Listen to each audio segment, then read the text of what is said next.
ভারতবর্ষে পদার্পণ করেছে। এবছর এই ফুটবল টুর্নামেন্টের ওপেনিং ম্যাচে আমাদের বাংলা চলচ্চিত্র জগতের সেরা নায়ক, আমি মনে করি সুপারস্টার, মেগাস্টার এবং আমাদের মাননীয় মুখ্যমন্ত্রী মমতা বন্দ্যোপাধ্যায়ের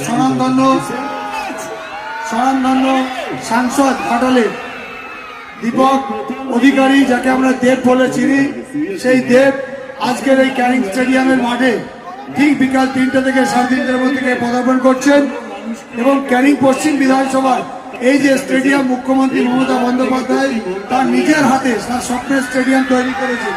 এই স্টেডিয়ামে দেবও আসছে, সাথে সাথে ভারতবর্ষের প্রখ্যাত ফুটবলার পাইচুকুটিয়া গতবারে এসেছিল, এবারে আসছে 4টের সময় সেই ব্রাজিলের ব্যারাটো, অসীম বিশ্বাস, অ্যালভিটো ডিকুনো, রহিম নবী, মেহতাব হোসেন, এই ধরনের বহু রানিং প্লেয়ার এবং প্রাক্তন প্লেয়ার আসছে। এবং আগামীকাল 21 তারিখ আসছে প্রবীর দাস, যিনি ISL খেলছেন এবং বর্তমান মন্ময় এটিকে খেলেছিলেন। সেই প্রবীর দাস আগামীকাল 21 তারিখ উনিও আমাদের মাঠে আসবেন।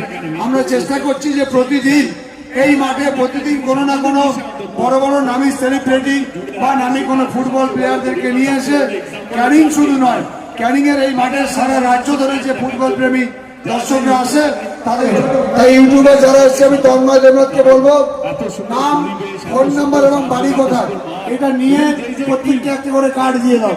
এই কার্ড পুরো 7 দিন খেলার শেষ দিন পর্যন্ত তারা এখানে আসবে এবং এই খেলা পরিচালনা করবে এবং দেখবে।